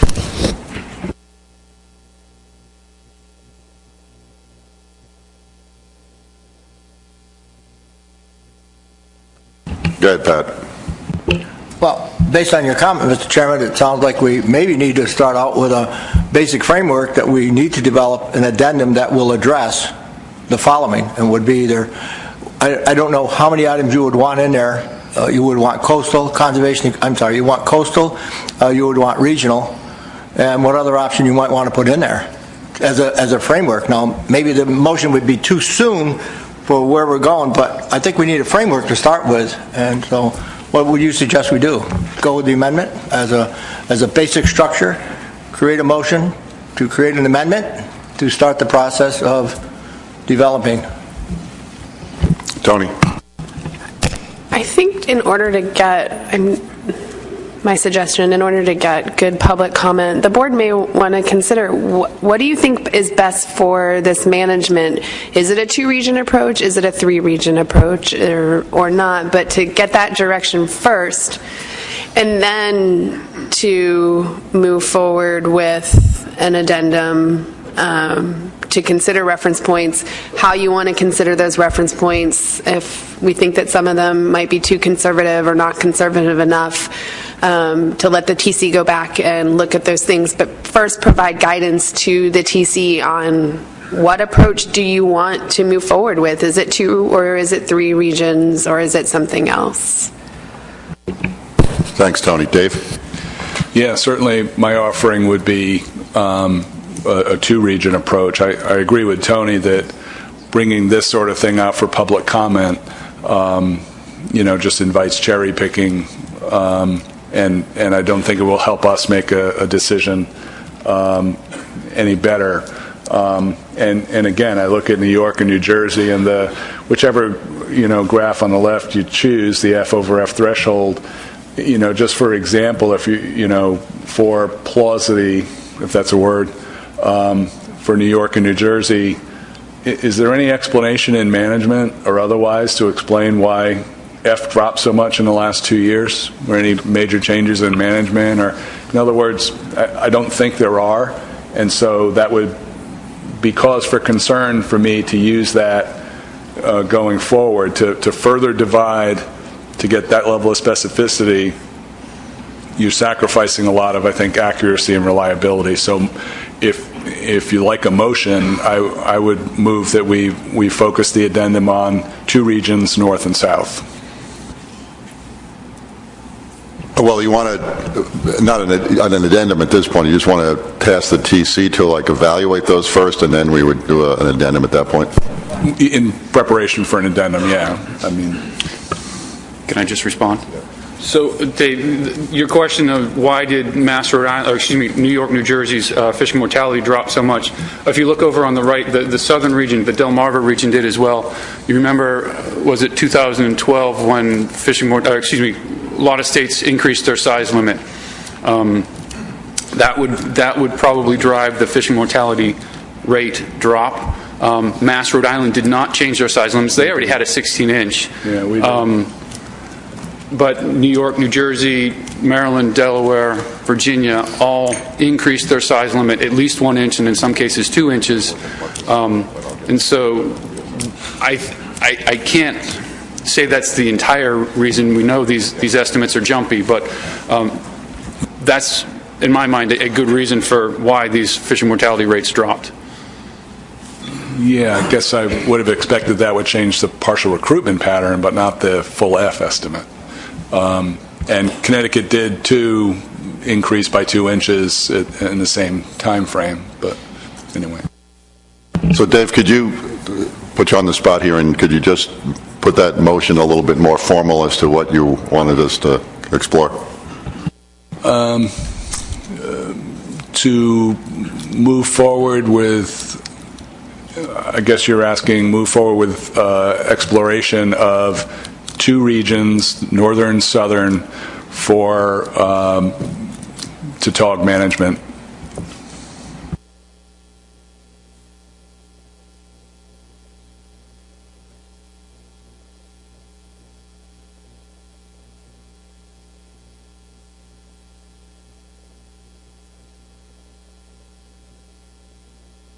Well, we may need a little more than that, but let's get a second, see if we can get a second to that. Pat Augustine, second. Go ahead, Pat. Mr. Chairman, to that point, I would ask the maker of the motion, in view of the fact that it was presented as 3 regions, included DMV, why would we not want to put that in there for consideration for the technical committee to develop the possibility of having that as a separate, as opposed to just north and south? And if he would take that as a friendly motion, a friendly addition, I would go with it. If not, I would amend the motion, move to amend the motion. Dave? What that would end up with, if I understand you right, we'd have a northern region, we'd have New Jersey, and then we'd have the Delmarva. Is that that's how I would interpret what you were suggesting. As a possible third one, at least let them to present it as 3, although both you and I may agree that it's only 2. But let the public see all 3 possible options and value of or lack of. Tony? I think what I was trying to suggest before is that the management board should decide how you want to manage this fishery. Do you want to manage it in 2 regions or a 3-regional approach? Once you've made that decision, then the TC can do this additional exploration that Mark talked about earlier and a little bit that Dave talked about earlier with the reference points, as well as options for management. So you can go out to public comment to decide whether or not you want to do something with a 2-region approach or a 3-region approach. But Katie and Jeff have given you the rationales or the pros and cons for 2 regions versus 3 regions here today. And it's something that the management board can decide here today is how you want to approach, because it's within the framework of the assessment that you were just presented. And typically when we do management documents based on assessments, you guys tell us which stocks you want to use, and then we take the management options out for public comment based on those stocks. Taking out to public comment 2 different approaches for the stocks themselves, in addition to that, management measures, I think would be pretty confusing for the public. It is within the realm of the things that the board can do, but you may want to think about how we would present that.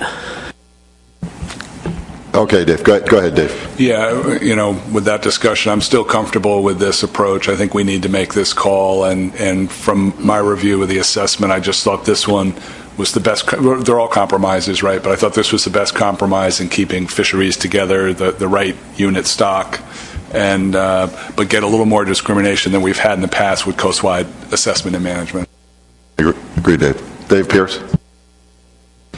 Well, this particular motion does provide us with the opportunity to further discuss for management purposes what makes sense in terms of definition of northern and southern. However, the motion does not provide us with, or the public with, a clear indication of what we need to do in response to the assessment that has been provided. Status of the stock, high fishing mortality. Frankly, I was surprised at the size of the high level of fishing mortality in the northern area, Rhode Island, Massachusetts. But still, it's too high, and we need to address it in some way. So I would make a motion to amend, to add on to the motion on the screen. So move forward with exploration of 2 regions, northern and southern, for Tautog management, with management measures in each region to end overfishing and rebuild overfished regions to target biomass levels. It's more specific. It doesn't postpone our addressing what has come to us in terms of an assessment and a peer review.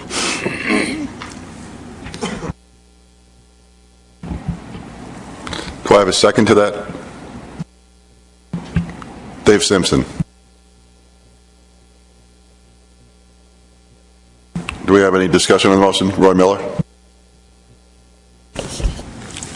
Mr. Chairman, notwithstanding the arguments from Dr. Pierce and Dave Simpson regarding where Connecticut should be placed, it seems to me we're kind of ignoring the advice of our technical committee, which was backed up by the peer review, that 3 regions are preferable for management of this species. It just seems to me we've more or less rejected that advice and gone to 2 regions.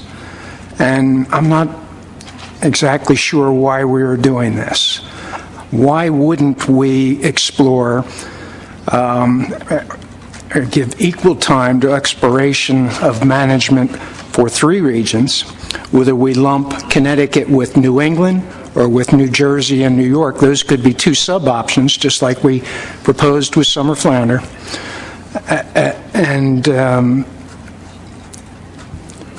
And that way we would be responsive to the advice we received from the technical committee. Thank you.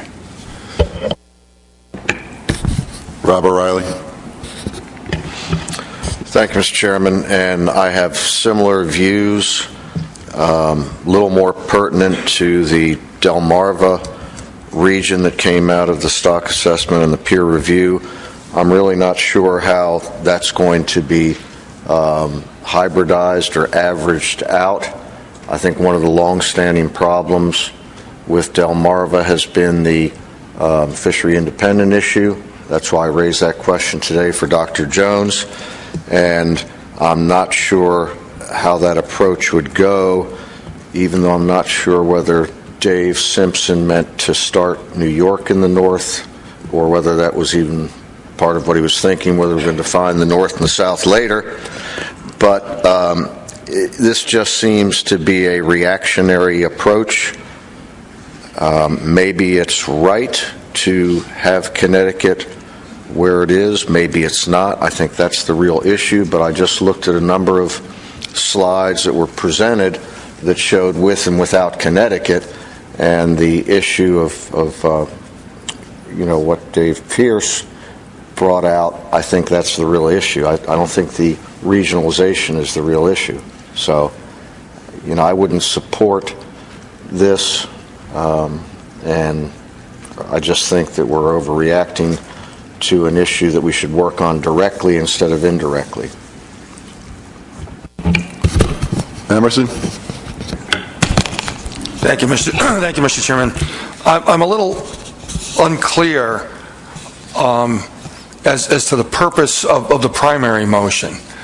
And if the purpose is to replace exploring or looking at management options with 3 regions, to replace that with just 2 regions, I don't know that I would be able to support that. I might be able to support a motion that would add to those 3 regions another option, which would be to look at 2 regions.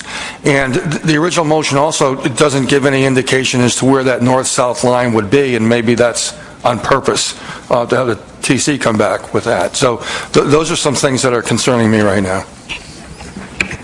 Thanks, Emerson. Russ, did you have your hand up? Thank you, Mr. Chairman. I'd just like to reiterate what Roy had to say. I'm very confused about this whole motion to start with. The second half that Dr. Pierce put in there I can live with, but the 2 regions, we just had some great advice from our technical folks and a peer review report, and it just doesn't make any sense to me, so I can't support this. Thank you. Okay. Thanks, Russ. Mark Gibson. Thank you, Mr. Chairman. Similar to the discussion that Roy started, I don't support this motion. I think it's taking us in the wrong direction from our assessment committee's advice and the peer review panel's advice, particularly the need for finer scale spatial data, not to refine the regions, but not to shrink away from the 3 where Connecticut goes in the 3 regions doesn't really concern me that much. What does concern me is that whatever 3-region arrangement we come out with, that the reference point computations be done consistently so that they're on the same page relative to their, the relative F relative to the target, SSB relative to the target, so that we're all on the same playing field relative to reductions of stock status determination and management measures that might need to be taken. Thank you. Thanks, Mark. David Pierce? Perhaps the best way to proceed in the interest of timeliness and simplicity is to, with the forbearance of the chair and the board, instead of my making a move to amend, I could move to substitute, all right? And I would move to substitute, and that motion would be... Hold on, David. I think you'd have... Go ahead, Tony, why don't you... We have a little procedural problem. I'm going to be Dennis Abbott today, and I hope he'd be proud of me. But you have a motion on the table to amend, and it has a seconder, so you can't switch that motion, you would need to vote that motion up or down and then come forward with a new motion. So let's just do that. Let's just take a simple vote and dispense this one way or the other, and then we'll move on. So I'm just going to call the question for the motion to amend. All those in favor?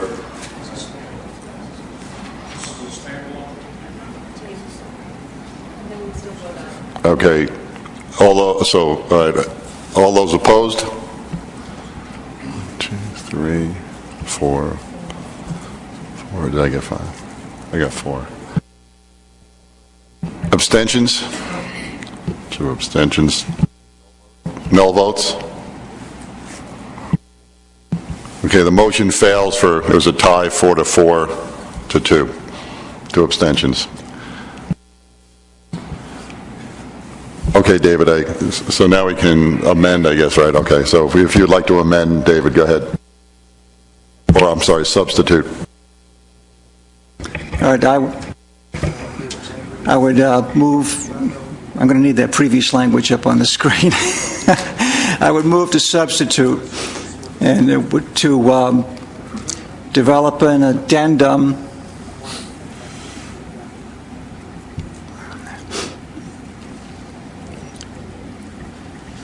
with 3 regions, comma, northern, southern, and Delmarva for Tautog management, with management measures in each region to end overfishing and rebuild overfished regions to target biomass levels. So I'm specific with regard to developing an addendum, all right?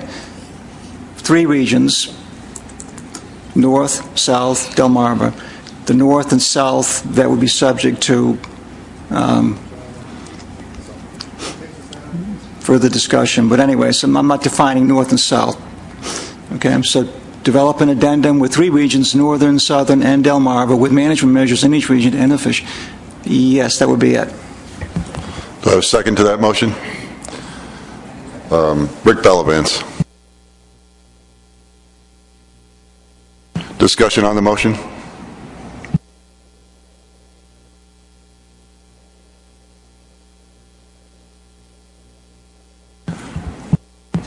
Dave Simpson. So with northern and southern being undefined, does that to me implies we might have new combinations that haven't been assessed yet that we would be asking for? In other words, a middle region could be north could be Mass, and I'm anticipating this may be what he's after. Mass, Rhode Island is one region, Connecticut, New York is another region, New Jersey South is another region, or maybe given that Delmarva is presumably explicit, then this does come down to either Connecticut is forced to be with New Jersey, which I think is as illogical as anything, or New Jersey gets, I don't know what. I think that's the only option, or New York is its own middle region. So yeah, this concerns me.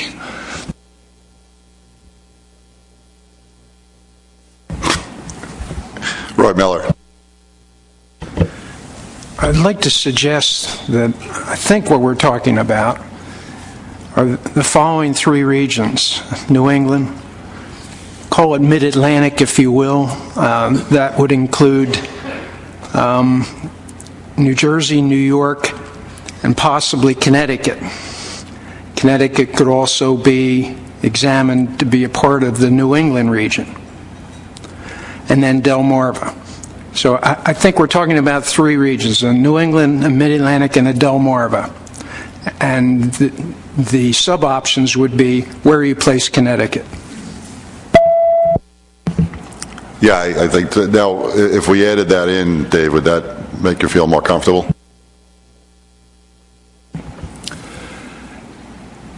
Anything that splits Connecticut and New York I see as unworkable. Illogical and unworkable, and I can't imagine adopting measures based on such an assessment. Yeah, I got that. But this one, I think, explores the option of that. So I know you'll be opposed to it, but at least it'll move us along. Tony. Jim, I just want to clarify, and I'm going to need Katie and Jeff to help me out, but typically in how we move forward, as I said before, we accepted this stock assessment with all of the alternative runs that were completed in there, but that we would need to base these stock units or stock regions based on the runs that have been completed in the assessment. It would be difficult for us to do new runs because those wouldn't have been peer reviewed. And so does the alternative that Dave is looking for lie within the runs that you have done already? Yes, we've done the runs I think that Mr. Miller just put forward. So we've done, Mass and Rhode Island, New York, New Jersey, flip-flop in Connecticut between either one of those. We've done both of those. And that's a 2-region or a 3-region? No, so there's Delmarva. Delmarva was never touched with Connecticut. So there's Delmarva. That stands alone. And then we did 2 options, putting Connecticut with Mass, Rhode Island, and putting Connecticut with New York, New Jersey. Dave? I'm not sure what I'm supposed to say. That you don't want to be... Connecticut to Long Island Sound, Tautog, managed with Cape May, New Jersey. I'd just as soon stick with the devil we know, which is coastwide assessment and management.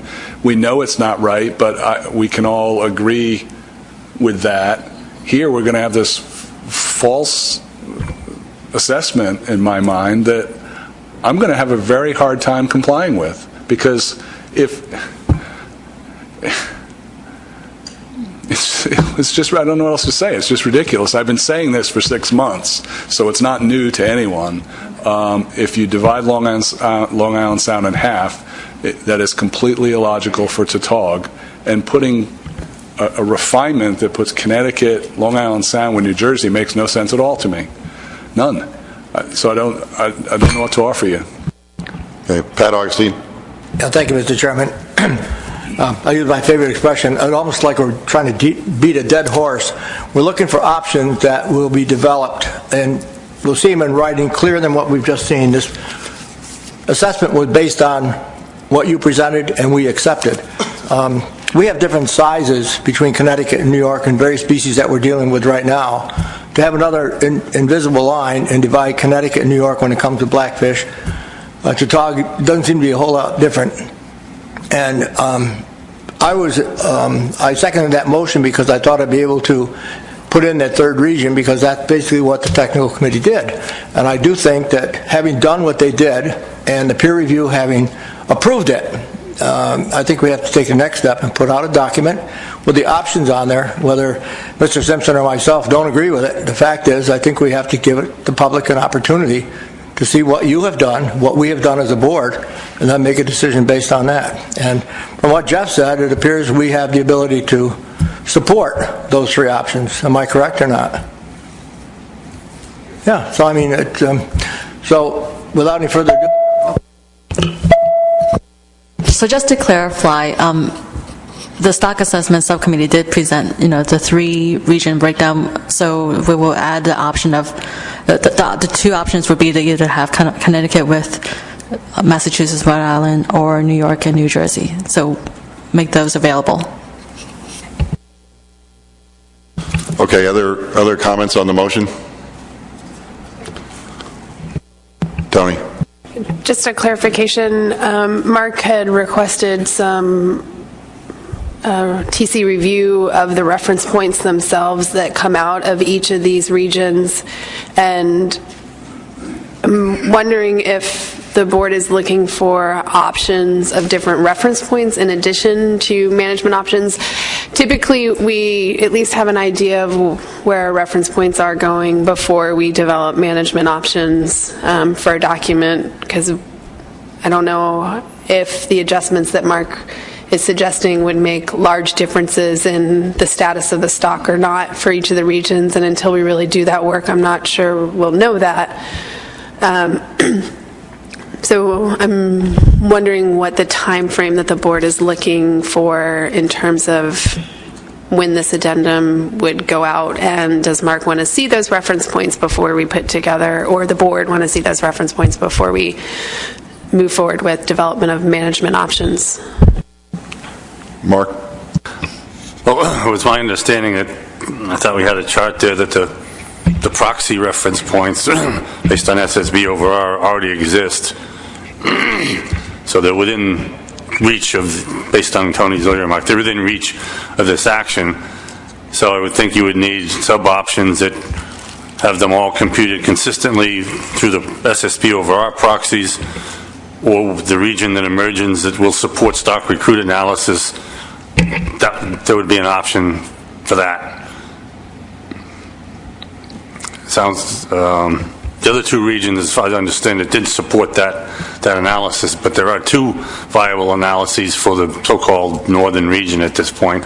I don't know how they change if Connecticut dropped out of that region, but there seems to be two viable ones, and I have concerns about lack of consistency if we were to only go forward with the direct MSY computations now. So if in the northern region, however it pans out, you could have both of those as an option. I think that's the way to go.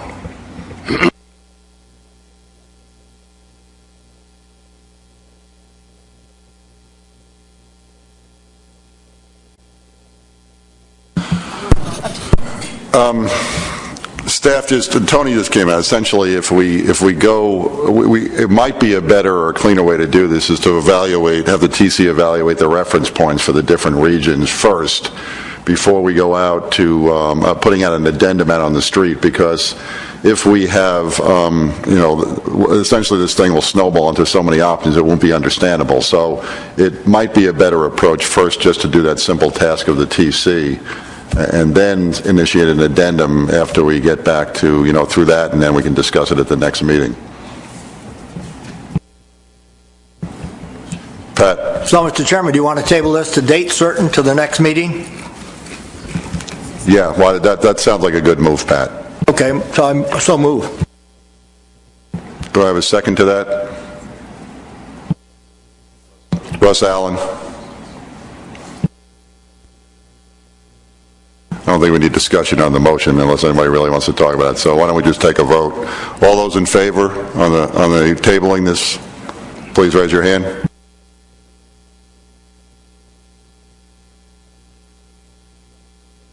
All those opposed? No votes?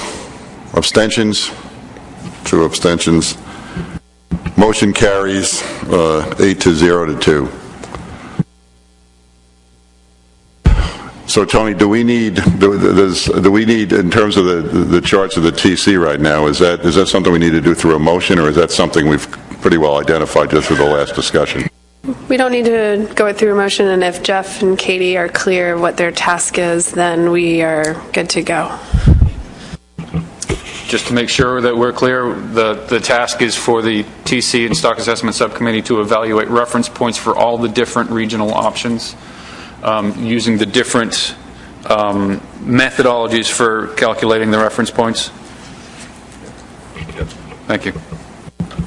Everybody's okay with that? Okay, great. Okay, I think it's time to move on to hopefully our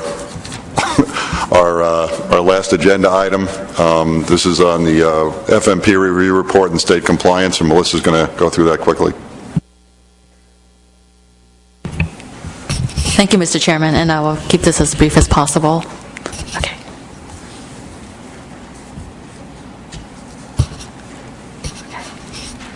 So I'm actually just going to skip through this because Jeff has went through it already. The commercial and recreational fisheries, as you can see, landings have decreased over the years. This is a close-up of the coast-wide landings. As you can see, 2012, 2013 were pretty close, similar. This graph shows the proportion of recreational to commercial landings, with the Massachusetts on the left, and then going south to North Carolina on the right. Maryland was omitted from this graph because their commercial landings were confidential. This graph shows the recreational harvest of tautog by wave, so most of the tautog are caught in the later part of the year, from November through December. So now going to the management plan and state compliance. So Addendum 6, which was the most recent addendum approved in March of 2011, set the F target at 0.15 and required a coast-wide reduction of 39%. And each state must implement board-approved regulations in the commercial and recreational sectors. So the state compliance reports were due on May 1st. All states submitted their state compliance reports, and the plan review team found that all states had implemented management plans consistent with the FMP. The FMP also required all states to collect 200 opercula for aging. So the states of Massachusetts, Rhode Island, Connecticut, New Jersey, Delaware, and Virginia collected 200 samples each. New York almost met their target. They collected 195. Maryland collected 165.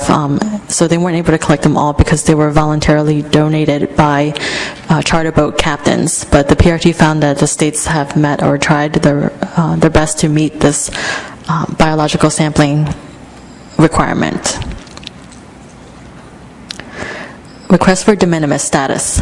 So Amendment 1 sets the criteria for commercial landings to be less than 1% of coastwide landings or 1,000 pounds, whichever is greater. Oh, sorry, 10,000 pounds. Thanks, Joe. Keeping me on track.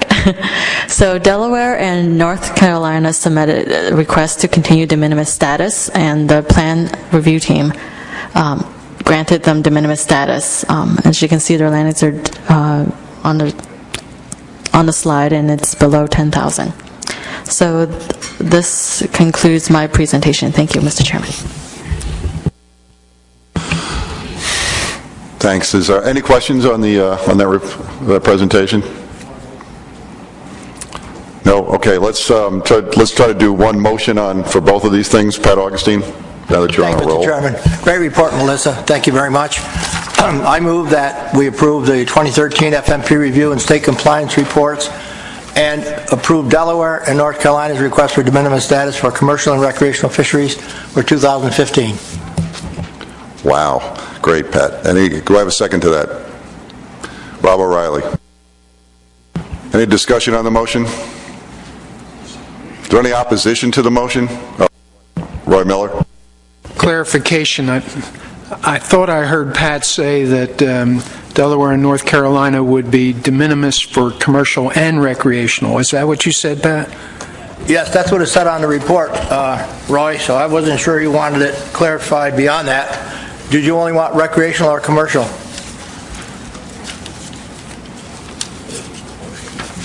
Certainly commercial for Delaware. I'm not so sure about recreational. Take a minute. Why don't we clarify that then, Mr. Chairman? If Delaware only wants it for commercial, and North Carolina wants it for recreational. In the briefing document, Roy, it was listed as commercial and recreational. So if you want to change that, we can do that. As long as it's in there that way, I'm okay with it. Okay, thanks. Is there any opposition to the motion? Rick Bellavance? I'm not opposed. I just had a question. Is it the 2013 FMP or 14? So I approved 14 and the de minimis for 15 for Delaware and North Carolina. I think that's what you're talking about. Approved the 2013 FMP report, de minimis status for Delaware, but it's for Delaware and North Carolina for 2015. That's correct. 2014. Yes, that's correct. Any other questions on this, on the motion? Yeah, okay. Okay. The motion is to move to approve the 2013 FMP report and de minimis status for Delaware and North Carolina for 2015. The motion by Mr. Augustine and seconded by Mr. O'Reilly. All right, I'll try it one more time. Is there any opposition? Any questions on the motion? Roy? I'm sorry to be a pain, Mr. Chairman, but, just glancing in the report at Table 3, recreational harvest, and following the columns down for Delaware, honestly, in good conscience, I don't see how we can be classified as de minimis for recreational. Certainly we can for commercial, but I don't see us as de minimis for recreational.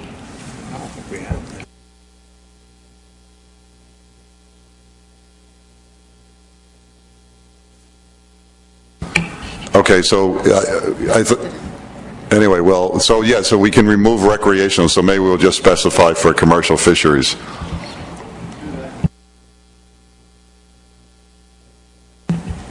Does that look good, Roy? Is that okay with you? Okay. Any more comments on this before we... Rob O'Reilly.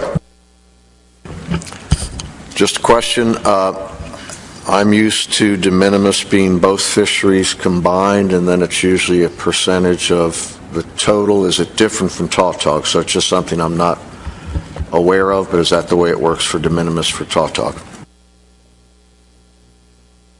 Connie.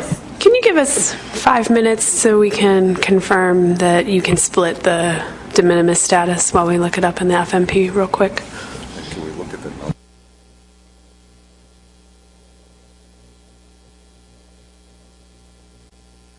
Point of information, Mr. Chairman. I'm looking at page 14 of the report, and highlighted in yellow, it indicates that the states of Delaware, 2,302 pounds in 2013, and North Carolina, 2,005 pounds in 2013, have requested de minimis status for the 2015 fishing season for the commercial sector. These two states may meet or exceed the criteria, and the PRT recommends that the board approve the states of Delaware and North Carolina requests as such. So it's strictly, we need to remove the recreational fisheries in that motion to make it correct. Right, we're working on it, Pat. Yeah, I think you're correct, but hang on 1 second.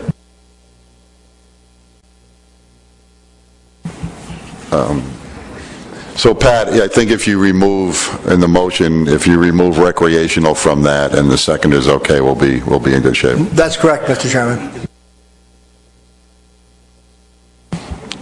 You okay with that, Rob? I'm okay, and I found that Tautog is just the commercial anyway for de minimis. And the world is good again. Okay. Any other questions on the motion before we call the question? Okay. Is there any... Oh, I got to read it again. All right, let me try. I'll read it again, Joe. Move to approve the 2013 FMP report and de minimis status for Delaware and North Carolina for commercial fisheries for 2015. Motion by Mr. Augustine, seconded by Mr. O'Reilly. Is there any objection to the motion? Seeing none, we will take that as approved. Thank you. We're down to item 7. Is there any additional business to come before the Tautog Management Board? Seeing none, we are adjourned.